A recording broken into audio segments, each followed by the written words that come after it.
Aleluia. Meus irmãos, é com muita alegria e satisfação que eu cumprimento a todos com a paz do Senhor. Amém. Aproveitando o ensejo que nós estamos de pé, eu quero convidar a você, por gentileza, abra a sua Bíblia em Mateus capítulo 28. Mateus capítulo 28, a partir do versículo de número 16. Evangelho de Jesus Cristo, interpretado por Mateus, capítulo 28, a partir do versículo 16. Eu quero aproveitar também a oportunidade para externar a Deus minha gratidão por essa oportunidade de estar com os irmãos esta noite. Deus abençoe a vida do pastor Maurício, muito obrigado. Deus abençoe também a vida da sua esposa. Deus abençoe também a pastora Mara, toda a equipe de obreiros e todos que estão presentes nesta noite. A palavra de Deus, ela nos fala da seguinte forma. Vou usar uma tradução aqui um pouco diferenciada, mas o significado é o mesmo que você tem em mãos. Os 11 discípulos foram para a Galileia, para o monte que Jesus lhes indicara. Quando viram, o adoraram, mas alguns duvidaram. Então Jesus aproximou-se deles e disse: Foi-me dada toda a autoridade nos céus e na terra. Portanto, vão ou ide, e façam discípulos de todas as nações, batizando-os em nome do Pai, do Filho e do Espírito Santo, ensinando-os a obedecer ou a guardar tudo que eu ordenei a vocês ou vos tenho mandado. Certamente, ou eu estarei convosco todos os dias até a consumação dos séculos. Amém. Pode se assentar, por favor.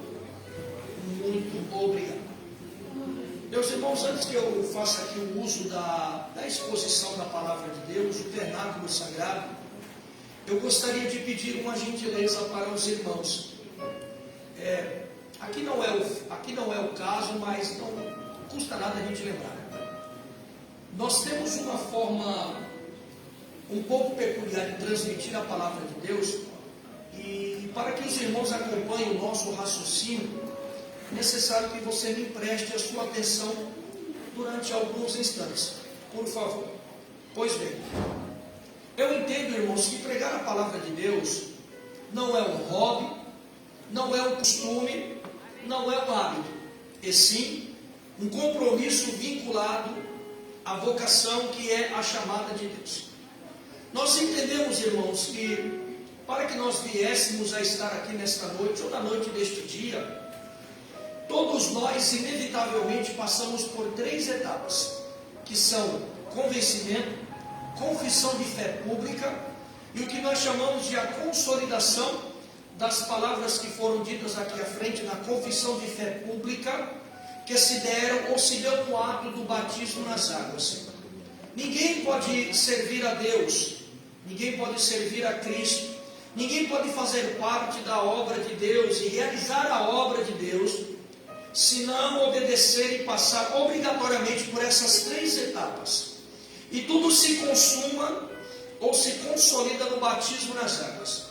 O batismo nas águas, ele não é opcional, ele é obrigatório e de suma importância para que nós venhamos a entender os nossos direitos e os nossos deveres. A primeira situação que acontece é que nós recebemos 2 privilégios. O primeiro é participar do corpo de Cristo, a noiva do Cordeiro, a igreja do Senhor, como membros do corpo. O segundo privilégio é ter a autorização de Deus, dos céus e do ministério para participar da ceia do Senhor, o corpo e o sangue. No batismo nas águas também acontece a chamada mudança de tempo. Por quê? Porque para servirmos a Deus, a primeira coisa que Deus requer de nós é que nós venhamos abrir mão do nosso tempo. E esse tempo ele é descrito na Bíblia Sagrada, no Antigo Testamento, em meio aos 39 livros que o formam, em uma expressão hebraica chamada de Cronos, que é o tempo humano, tempo esse que determina datas, épocas e estações. Portanto, esse tempo para Deus não serve. Então a primeira mudança de Deus que é necessária e se faz necessária é a mudança de tempo. Nós somos tirados do nosso tempo e somos transportados para o tempo de Deus, que está descrito no Novo Testamento, em meio aos seus 27 livros que o compõem, em uma expressão grega chamada dekairos. Nós entendemos que no ato do batismo nas águas, tanto no mergulho do corpo quanto da retirada, dois princípios básicos da nossa fé se cumprem. O primeiro princípio é o princípio que faz jus à palavra batismo, que o significado é esse: sepultar alguém vivo. E o segundo princípio é chamado princípio de renúncia. O primeiro princípio, ele se dá no ato do mergulho. O segundo princípio, no ato da retirada do corpo das mesmas águas. O princípio de morte, todos já entendem, que é o sepultamento da velha natureza, a natureza adâmica, que nós nascemos já recebendo ela do nosso primeiro pai terreno, chamado de Adão, que não era Adão, mas se transformou em Adão por causa de uma escolha. E o segundo princípio, que é o princípio da renúncia, é aquele quando nós entendemos que para servir a Deus, nós temos que abrir mão da nossa própria vida, da nossa própria existência, por fim do livre-arbítrio. E quando nós somos mergulhados e o corpo é retirado, se cumpre este segundo princípio, que para que eu seja bem claro e direto, e você entenda o que eu quero dizer, eu vou me utilizar de dois textos da palavra de Deus. O primeiro texto está em Gálatas capítulo 2, versículo 18 ou 20. Depende da tradução que você tem, que diz assim: já estou crucificado com Cristo, já não vivo mais eu, mas Cristo vive em mim. O que isso quer dizer? É que neste momento você abriu mão da sua própria existência e você transferiu o controle dela totalmente para Cristo. E como resultado, o resultante disso, entra em o segundo texto, que é, ou está em 2 Coríntios capítulo 5, versículo 17, que diz assim: se alguém está em Cristo Jesus, nova criatura é. As coisas velhas são passadas, que tudo se fez novo. Irmãos, eu tenho 50 anos, sou cristão há 22 e pregador itinerante há 15 anos. E eu entendo hoje, irmãos, que, primeiro, nós temos uma lei aqui no nosso país que está pautada em uma Constituição. A Constituição de um total de 7, porque o nosso país... Abaixa um pouquinho só por nesse tempo. Nós entendemos, irmãos, que o nosso país ele já teve 7 constituições e nós estamos na 7ª, que foi promulgada no dia 5 de outubro de 1988. A nossa Constituição ela possui 250 artigos e aproximadamente 128 emendas constitucionais. Nós entendemos que aquele que quer praticar, aquele que quer exercer o ramo do direito, ele tem que ser uma pessoa fria, porque a nossa lei ela é fria. O que eu quero dizer com isso? Irmãos, eu tendo 50 anos, servindo a Cristo há 22, quantos anos da minha vida eu perdi? 28 anos. Para a nossa lei, esses 28 anos que eu perdi, eu jamais irei recuperá-los. E além de tê-los perdido, eu serei punido por ter perdido esses 28 anos. Aí o que acontece? Quando Deus foi aonde ninguém foi para nos alcançar, que obra que Ele fez? A obra que traz significado à palavra igreja. Porque a palavra igreja, de uma forma básica, significa arrancados de dentro do mundo para fora e assentados nos lugares celestiais. Quer dizer que quando Deus foi aonde ninguém tinha condições de ir, Ele nos arrancou de dentro do mundo para fora com raiz e tudo. E é por isso que nós estamos aqui. Mas o que nós temos que entender é que Deus não chama ninguém para ficar parado, de braços cruzados, apenas observando. Quando Ele nos arrancou de dentro do mundo para fora, simultaneamente Ele olha para nós e nos concede algo chamado pelo nome de vocação. A vocação, quando ela é entendida, absorvida e exercida, ela se torna a chamada. O que é a chamada? É a maneira pela qual Deus vai te usar em comunhão e em conjunto com o Espírito Santo. Eu gostaria aqui de realizar duas perguntas. E você, se você quiser, para você me ajudar, você vai responder que sim ou que não. Se você quiser, porque não é obrigatório. Mas se você responder, você vai me ajudar. Entenda a pergunta. Individualmente falando, nós somos igreja, sim ou não? Sim. Não. Individualmente falando, não. Eu acabei de falar aqui que individualmente falando, nós somos membros vinculados ao corpo de Cristo, que é a igreja do Senhor. Neste exato momento, nós somos igreja. Por quê? Porque aqui acontece a unidade dos membros do corpo de Cristo, a chamada unidade do corpo de Cristo, formando a igreja, a noiva do Cordeiro, a igreja do Senhor. A segunda pergunta: nós somos ganhadores de alma, sim ou não? Sim. O interessante é que agora ninguém quer responder. É sempre assim, eu faço a primeira, aí na segunda ninguém quer responder. Nós somos ganhadores de alma, sim ou não? Sim. Não somos ganhadores de alma.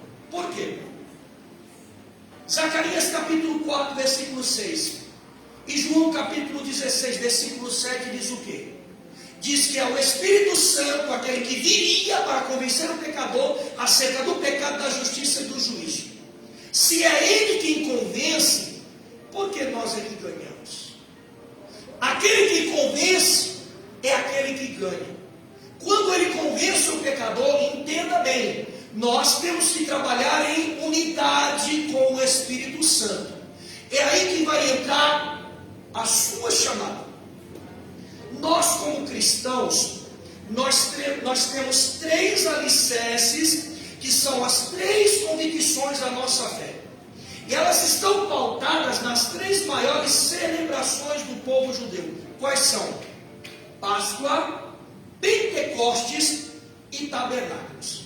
Cada um faz menção, ou cada uma faz menção das nossas três convicções de fé. De forma básica, a Páscoa lembra o quê? Da onde Ele nos tirou. Primeira convicção de fé. O Pentecostes é o quê? Aonde Ele nos colocou. E portanto a quem nós devemos prestar conta dentro da hierarquia e obediência. E por último o tabernáculo, que é o quê? Que indica para onde Ele vai nos levar. Aí entenda uma coisa. No ato do exercício da tua chamada, quem estiver observando você no ato do exercício da mesma, tem que observar em você uma segurança, tem que observar em você uma fé absoluta. E quando Ele olhar para você no ato do exercício da sua chamada, Ele tem que identificar em você isso aqui, ó. Você sabe da onde você saiu e da onde Ele te tirou. Você sabe aonde Ele te colocou e portanto aqui você deve prestar conta e satisfação. E você sabe para onde Ele vai te levar, irmãos. Aleluia. Isso tudo em comunhão, em conjunto com o Espírito Santo. E em tese isso quer dizer o quê? Eu não sei qual é a tua chamada. Eu não sei qual é a vocação que Deus te concedeu. Mas uma coisa é fato. Quando você estiver exercendo-a, você deve fazer e fazer bem feito. Se é para pregar, pregue bem. Se é para louvar, louve bem. E entenda que você trabalha em unidade com o Espírito Santo de Deus. Aleluia. Você trabalha em comunhão com o Espírito Santo de Deus. Tudo para a glória do nome do Senhor e para a edificação do corpo de Cristo. Quem faz parte do corpo de Cristo aqui? Deixa eu ver, levante a sua mão e dê glória. Glória a Deus. Quase que você levantou a mão. Por isso você tem que entender o que eu estou falando aqui. O que nós entendemos, irmãos? Mesmo antes de, eu vou dar meu exemplo, mesmo antes de eu nascer, muitas coisas são ensinadas de forma errada. Por quê? Lembra quando você leu pela primeira vez o Salmo de número 40, que começa falando o quê? Esperei com paciência. Duas coisas que o ser humano não gosta de fazer. Esperar, não gosta. E com paciência, pior ainda. Mas vamos entender aqui uma lição que o salmista está nos transmitindo. Aqui os irmãos concordam comigo que é uma ação que já foi feita, sim ou não? Já foi consumada, já foi realizada, já foi estabelecida. E o que ele aprendeu ali? Esperar com paciência no Senhor. Olhando assim parece até uma coisa fácil, né? Esperar com paciência em Deus. E parece que foi fácil o que ele fez. Agora vamos observar o contexto. Quando nós vamos examinar a palavra, sempre que você for examinar a palavra, que é uma recomendação de um conselho meu, sempre que você for examinar a palavra, você tem que separar sempre uma palavra-chave. A palavra-chave, ela vai estar vinculada a um contexto que você vai entender o que você está lendo. Qual é a palavra-chave aqui do Salmo 40? Charco de lodo. O charco de lodo é algo que não cheira bem. O charco de lodo é algo que tira a ação. Por quê? Porque ele escorrega, é escorregadio. E o contexto aqui do Salmo 40 diz que ele estava com os pés mergulhados em um charco de lodo. Ou seja, então ele estava passando por um processo. Ele estava vivenciando um processo. E aqui ele aprendeu com Deus que existem certos momentos da nossa vida que o nosso recurso, o nosso conhecimento, a nossa estrutura, nada disso vai modificar a situação do processo. Se Deus não intervir em determinadas situações, nós não iríamos sobreviver. Nós não iríamos prosseguir adiante. Imagine você, o processo do salmista, no Salmo 40, muita reação, muita ação, muita intensidade, mas sem produzir resultado. Vou te dar um exemplo. O que é isso aqui que eu estou segurando na minha mão? O que é isso aqui? Microfone. O que é? Microfone. É o microfone? Não, isso aqui não é um microfone. Isso aqui é um captador de som que vai captar o som da minha voz e vai distribuir essas caixas. Por quê? Quando se faz uma pergunta para você, a pessoa não quer saber o que é, mas é para que serve. Porque todo mundo sabe que isso aqui é um microfone. Agora, a utilidade dela é o que faz a diferença, irmãos. Quando as pessoas olham para mim, para você, eles não estão preocupados se nós somos cristãos, não estão preocupados se nós fazemos parte de uma igreja, não. Eles estão preocupados é o que nós vamos produzir. Qual é o resultado de estarmos aqui reunidos? Porque uma coisa é certa, nós não estamos aqui à toa, não estamos aqui em vão, não estamos aqui apenas por estar ou para participar de uma campanha, não. Nós estamos aqui porque Deus vai produzir resultado na sua vida. Aleluia. Deus te trouxe aqui porque Ele tem propósitos a serem estabelecidos e realizados na sua vida. Deus tem propósito da tua vida aqui nesta noite. Deus tem propósito de você querer estar em outro lugar, mas você no final das contas você está aqui. Deus tem um propósito grande para a tua vida aqui nesta noite. Se você puder, diga para quem está próximo de você: Deus tem propósito da sua vida aqui nesta noite. Deus tem propósito da sua vida aqui neste lugar nesta noite. Aleluia. O salmista teve que entender e aprender que existem certos momentos da nossa vida que, se não for a ação de Deus, nós jamais iremos sair do processo. Aquele que ouviu no processo foi o mesmo que teve que ver após o processo. Aquele que ouviu naquela situação contraditória foi o mesmo que ouviu depois que Deus deu a vitória. Porque é assim que Deus faz. Deus, Ele não quer o mal de ninguém, Ele não quer exterminar, Ele não quer matar ninguém, mas Ele quer que preserve-se a vida. Ele quer que a vida seja preservada. Por quê? Porque o maior objetivo de Deus aqui é salvação de almas. Aleluia. E você será esta ferramenta instrumento que Deus vai utilizar em comunhão e em unidade com o Espírito Santo para que as almas sejam alcançadas. É por isso que você deve entender a importância da sua vida aqui no nosso meio. É por isso que você tem que entender a importância, irmãos.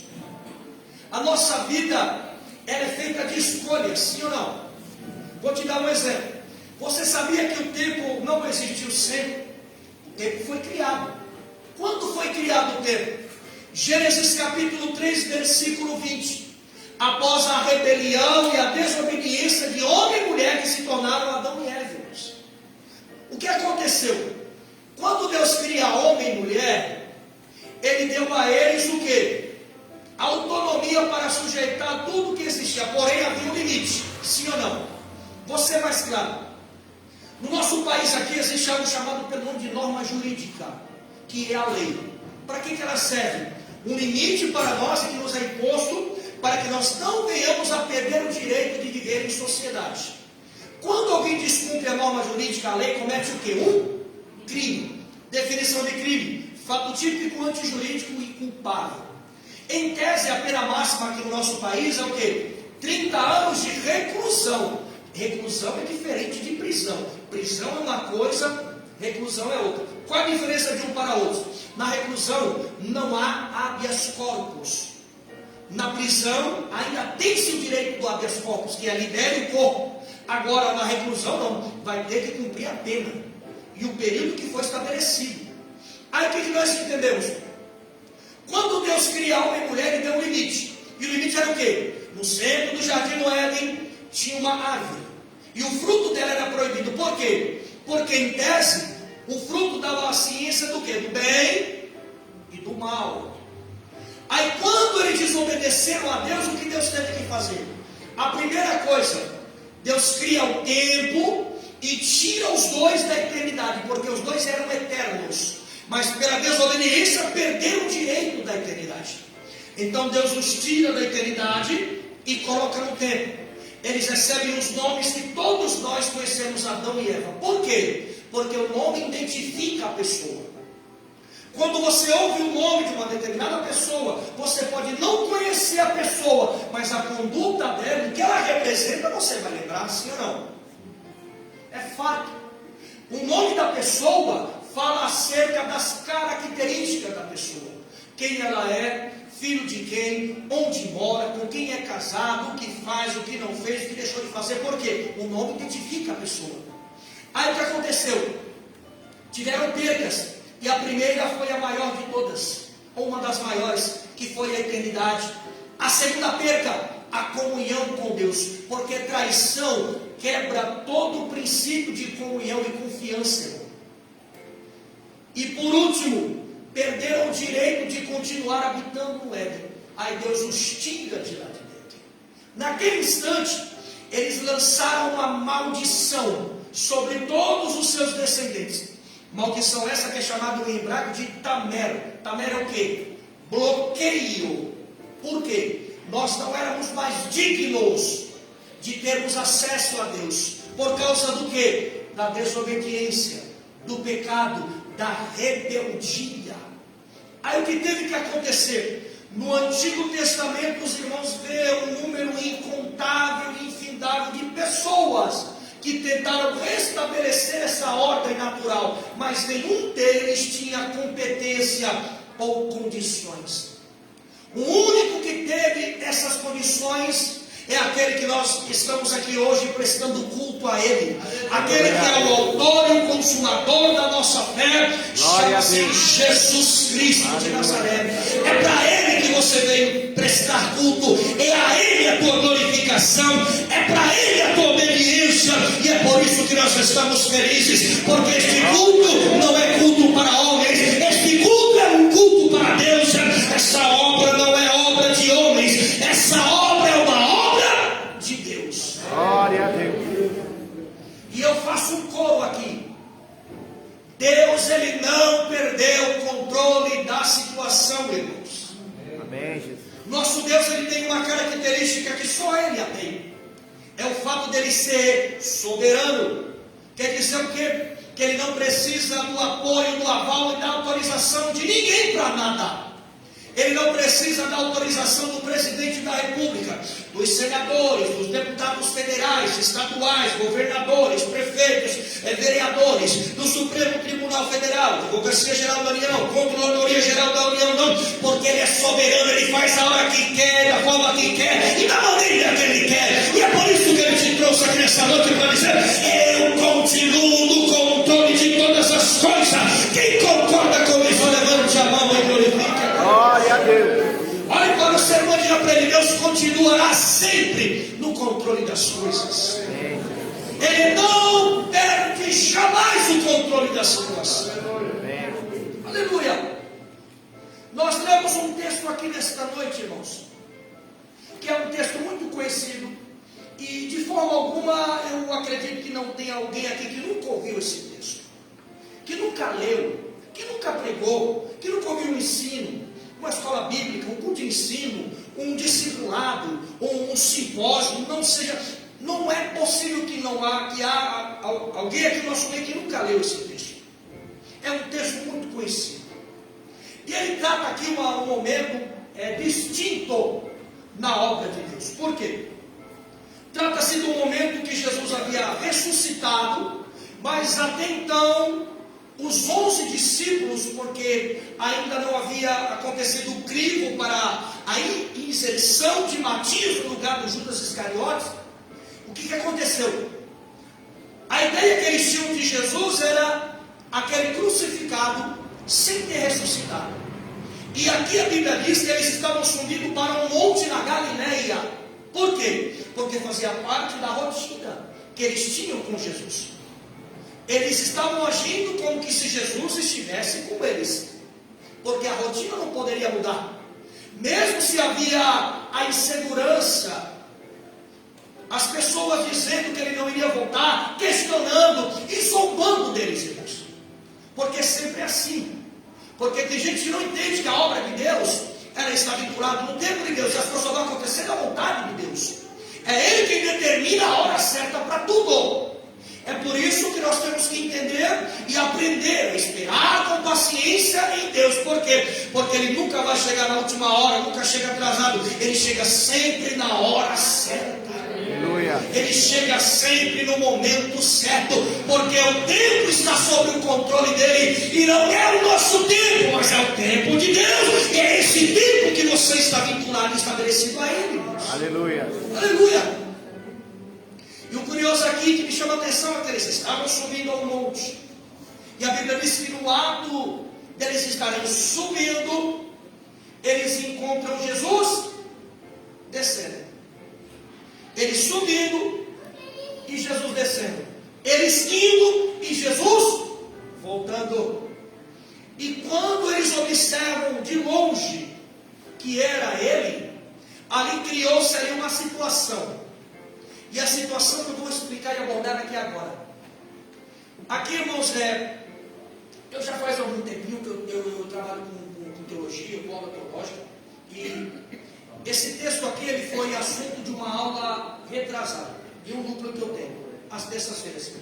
E o pastor da igreja, ele suscitou uma questão e falou para mim assim, muitos dizem, e falam, que nessa situação aqui não estavam apenas os 11, tinha muita gente.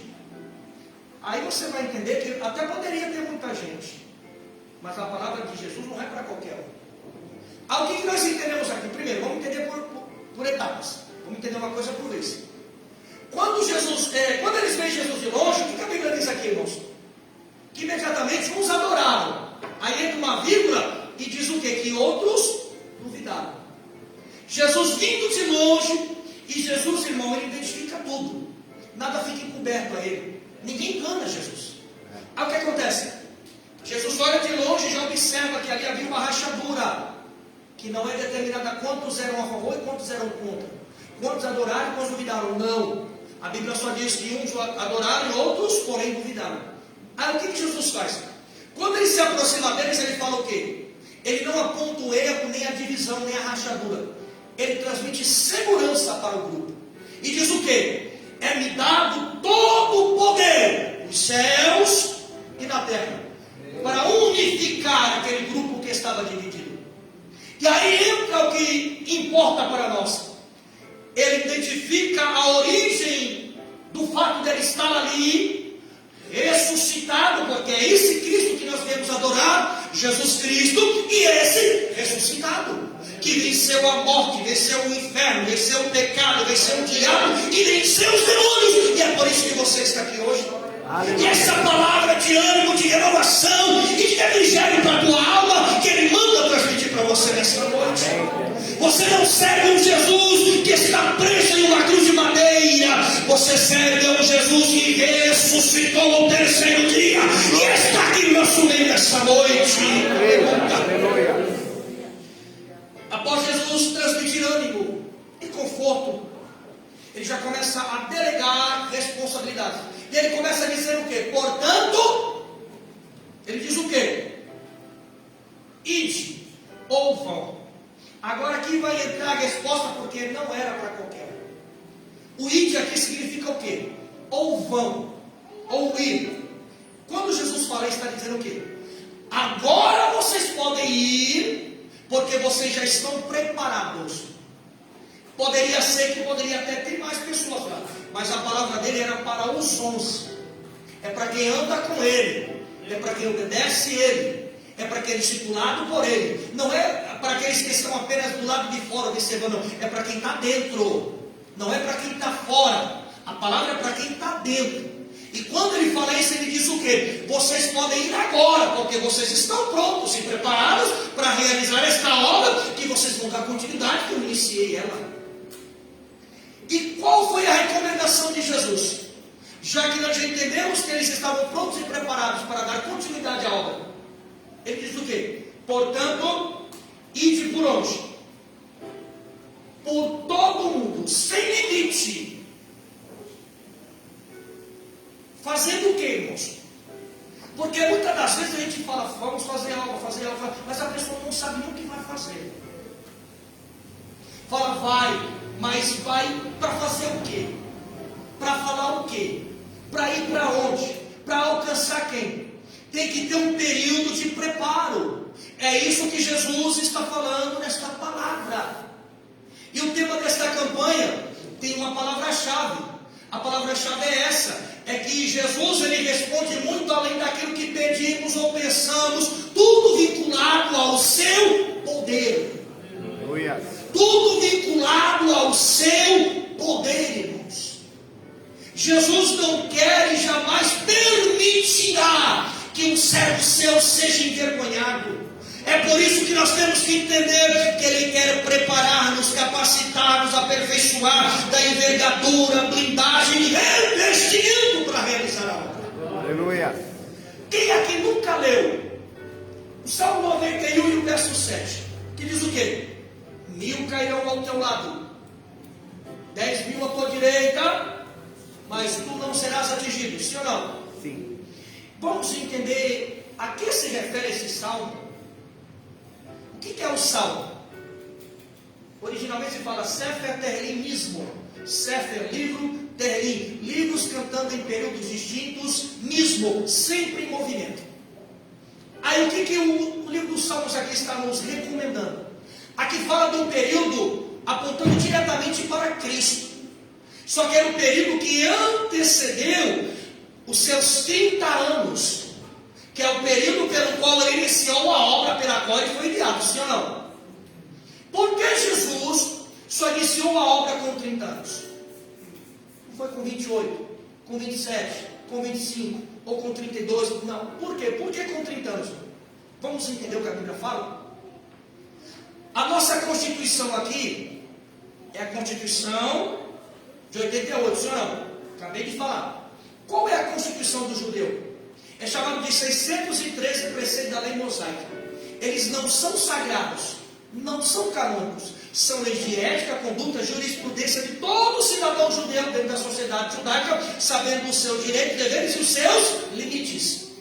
E dentro desses 613 preceitos tem uma lei judaica chamada de Mishnah, que é a lei que dá direito de escolha para qualquer judeu com a idade a partir de 30 anos. Por quê? Porque Jesus nunca vai fazer nada na ilegalidade. Deus não vai fazer nada que seja contra a lei. Deus trabalha com normas e Deus obedece às normas que Ele estabelece. Aí o que ele entendia? Que com a idade de 30 anos ele poderia escolher não continuar vinculado à sinagoga, nem tampouco à cúpula judaica, e pegar um outro caminho, uma outra escolha, porque essa lei dá direito de escolha. Aí o que ele foi fazer? Ele deixou o serviço de carpintaria, foi para onde? Para as margens do Rio Jordão, se apresentou para o seu primo João Batista, que era filho do sacerdote Zacarias, sua mãe chamava-se Isabel. Ele foi batizado nas águas. Por quê? Jesus precisava ser batizado no céu, não? Não. Mas o que ele veio deixar? O exemplo que nós devemos seguir. E nós sabemos que todos aqueles que querem ter legalidade na vida espiritual, a primeira coisa que tem que fazer é ser batizado. Aleluia. Se não for batizado, a vida espiritual está na ilegalidade. Em suma, quer dizer que você não existe espiritualmente para Deus. Você está ali, mas você não existe. Por quê? Porque você não se decidiu. Você não tomou uma escolha. Não escolheu um caminho. Não escolheu um lado. Aí o que Jesus fez após ser batizado? Ele foi conduzido para o deserto. Ficou quanto tempo lá? 40 dias. Após os 40 dias, você pensa que ele saiu? Não saiu não. O diabo se apresentou diante dele e o tentou 3 vezes. Corpo, alma e espírito. A tricotomia humana. E nas 3 propostas, Jesus disse o quê? Está escrito. Aleluia. Triunfou. Aí o que acontece? Ele foi recepcionado pelos anjos e foi conduzido para a sua cidade natal, Nazaré. Chega lá no dia de sábado. O que é o sábado para o judeu? É um dia sagrado. Assim como a sexta-feira é sagrada para o muçulmano, assim como o domingo é sagrado para nós. Aí o que aconteceu? Ele chega num sábado, entra numa sinagoga. Os irmãos sabem que a sinagoga nunca foi projeto de Deus. Por quê? Ela foi criada no período interbíblico. O fim do Antigo Testamento e a iminência do surgimento do Novo Testamento durou aproximadamente 400 anos. O silêncio de Deus era o período que Deus não se comunicava com a humanidade. Ele não falava nem por urim, nem por mim, versão profética, sacerdotal individual, nem tampouco coletiva. E aqui, neste período, surgiram as sinagogas. Como é o perfil da sinagoga? É um pouco diferente da nossa. Por qué? Porque aqui o ponto da nossa igreja é aqui da sinagoga, é no meio, é chamado de Bimá, em cima 3 cadeiras, Messias, Elias e Moisés. E então, quando Jesus entra participando da liturgia, ele recebeu a oportunidade, pastor Maurício, do texto devocional, que é o primeiro texto que a gente lê dentro da nossa liturgia. E quando ele é convidado até a Bimá para realizar a leitura devocional, um auxiliar, um obreiro da sinagoga traz um pergaminho lacrado. Ninguém sabia o conteúdo daquele pergaminho, mas quando ele abre, o que estava escrito lá? Livro do profeta messiânico Isaías, capítulo 60 aí. O Espírito do Senhor está sobre mim, porque me ungiu. Aí o que acontece? Quando ele lê esse contexto, ele vai até aonde? Ano aceitável ao Senhor. Pronto. Ano aceitável ao Senhor. Entrega ao rolo e ele toma uma atitude que deixou todos perplexos. O que ele fez? Ele não desceu, ele sentou na cadeira do meio, que é a cadeira dele, porque ele é o Messias. Você vai ver que no contexto diz o quê? Que houve um grande alvoroço. As pessoas ficaram confusas, perplexas. Por quê? Por causa da atitude que Jesus cometeu. Porque para eles, Jesus não era o Messias. Mas eles sabem muito bem quem ele é e qual é a finalidade pela qual ele veio.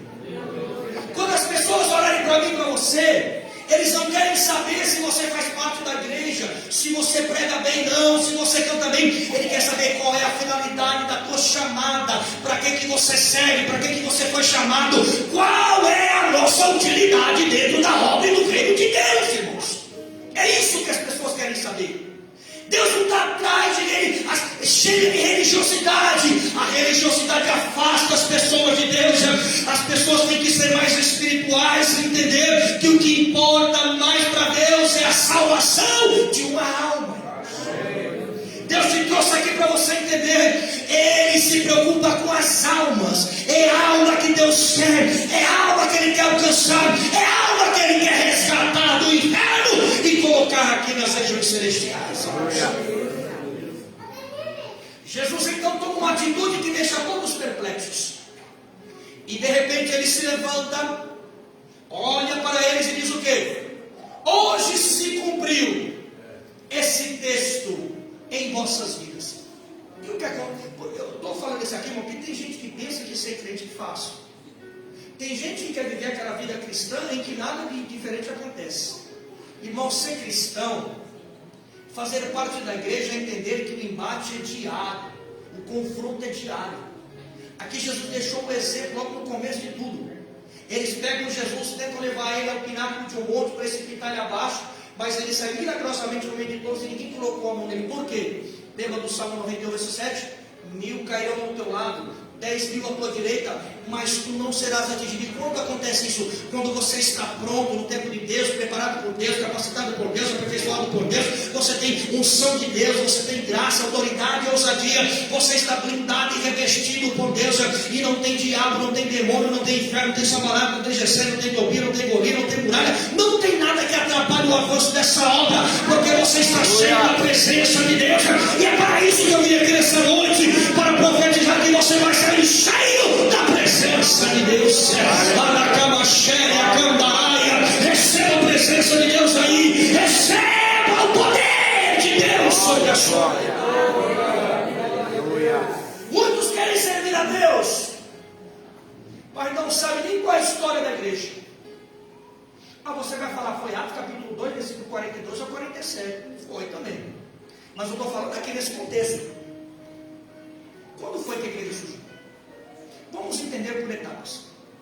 Deus sempre vai intervir na história para mostrar que ele não perdeu o controle. E como começou essa obra aqui? Ano de 1517, século XVI. Deus levantou um monge alemão chamado pelo nome de Martinho Lutero, que se desvinculou da igreja católica por causa de algo chamado pelo nome de indulgências. O que era indulgência?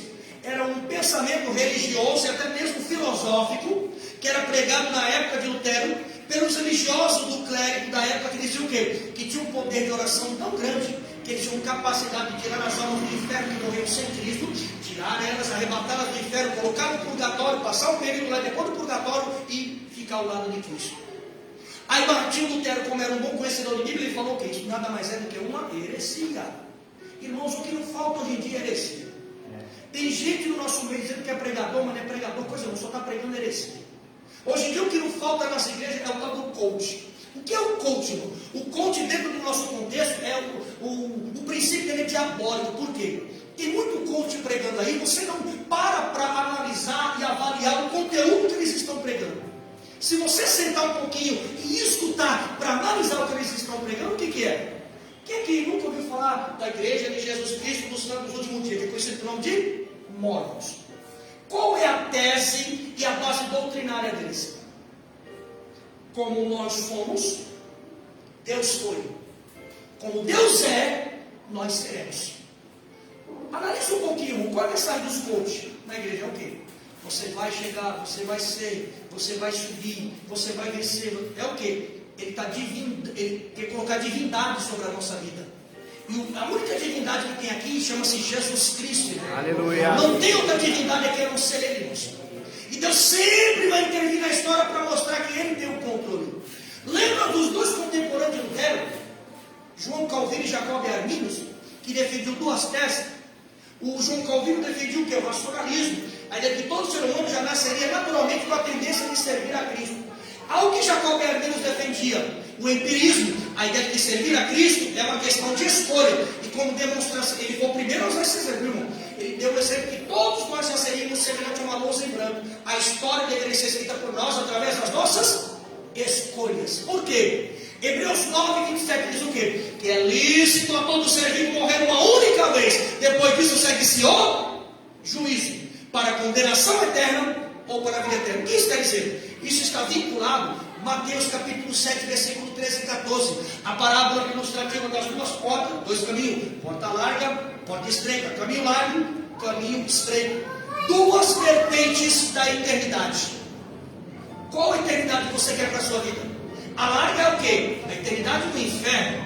A A estreita é o quê? A eternidade ao lado do nosso Deus. Então isso quer dizer o quê? Que a eternidade que nós queremos galgar para a nossa vida depende das escolhas que nós fazemos no tempo. E o que é o tempo para nós? Limite da vida. Acabou o tempo, acabou a vida, acabou a vida, acabou o tempo. Passado, presente e futuro.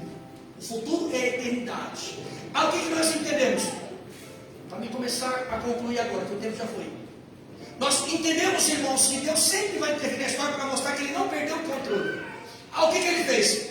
No ano de 1906, Ele levanta um pastor chamado pelo nome de John William Seymour, com um chamado avivamento da Rua Azusa, que durou até o ano de 1917. No meio deste período, Ele mandou aqui para o nosso continente 3 missionários. Ou não foi? Muitos falam de 2, mas na verdade foram 3. Daniel Derby, Gunnar Vive e o terceiro chamado Luiz Francesconi. Nós entendemos que quando eles chegaram no Brasil, lá no estado do Belém do Pará, eles ficaram congregando uma igreja batista tradicional. Todas as vezes que você andar por aí, aqui em São Paulo, qualquer outro estado, você vê a placa primeira igreja batista, é aquela igreja lá. Por que ela se destacou? Porque os missionários que Deus enviou para cá, que não eram para vir para cá, eram para ir para a Índia, Deus fez a reviravolta para eles virem para cá, para o nosso país. A obra qual que era? Era uma extensão daquela obra que Deus havia iniciado na Rua Azusa, o avivamento pentecostal, irmãos. Aí eles ficaram hospedados e congregando uma igreja batista 100% tradicional. Chegou um determinado momento que a chama pentecostal, ela fluiu na vida deles. O que aconteceu? Eles foram convidados a se retirarem da igreja. Abriram um ponto de pregação numa garagem da casa da irmã Celina Albuquerque. E ela foi a primeira mulher no nosso país a ser batizada com o Espírito Santo. Aí no meio desta situação, o Luigi Francesconi, depois você pesquisa para você ver que eu não estou falando heresia. O Luigi Francesconi, ele rachou com os 2 missionários e ele abriu uma seita. Sabe qual é? Congregação Cristã do Brasil. Para você entender o que, irmãos? A nossa fé, ela tem origem, ela tem raiz, ela está pautada. Nós não estamos aqui simplesmente por estar, porque não temos outra coisa para fazer, não. Nós estamos aqui com o propósito de Deus, e é por isso que você tem que colocar o seu joelho dobrado em prol desta obra, para eles entenderem que esta obra nunca e jamais foi obra de homem, mas sempre foi uma obra de Deus. Aleluia. Olha para o teu irmão e diga para ele: essa obra é uma obra de Deus. É Deus quem promove, patrocina, alicerça, segura, estabelece. É Deus que manda as almas. Aleluia. É Deus que manda as almas. Lembra quando Noé acabou de concluir a construção da arca? Quanto tempo durou? 120 anos. E quando ele acabou, você acha que ele tinha condições de buscar os animais de 2 em 2 e pares? Não, Deus é quem mandou. Ele só alojou cada um no seu espaço. 3 pavimentos, irmão. Para você entender o quê? Que Deus está no controle de tudo. Não se precipite, não abra mão, não barganhe, não troque a tua chamada por nada, não abra mão dessa oportunidade que Deus te concedeu de estar hoje aqui, porque para muitos ele pode ter perdido o controle, mas ele jamais perderá o controle da situação. Quais são as projeções que estão sendo feitas desde o dia 1º de janeiro? É que este será o primeiro dos piores 4 anos desta república, para eles lá fora, para os cientistas políticos, para os economistas, para até os filósofos pode ser, mas para nós aqui não. Por quê? Porque o nosso Deus está no controle. Ele manda te dizer que nesta noite, e se você tomar posse dessa palavra e receber ela, entendendo, Deus manda dizer que este será o primeiro dos melhores 4 anos da tua vida, da tua chamada, do teu casamento, da tua existência. Deus me trouxe aqui para profetizar. Você vai viver algo revolucionário sobre a tua vida, porque esta obra é uma obra de Deus. Olhe para o teu irmão e diga para ele: esse será o primeiro dos melhores 4 anos da tua vida, da tua existência, da tua chamada, do teu casamento, do teu relacionamento, do teu trabalho, da tua faculdade, da tua existência, porque Deus está no controle.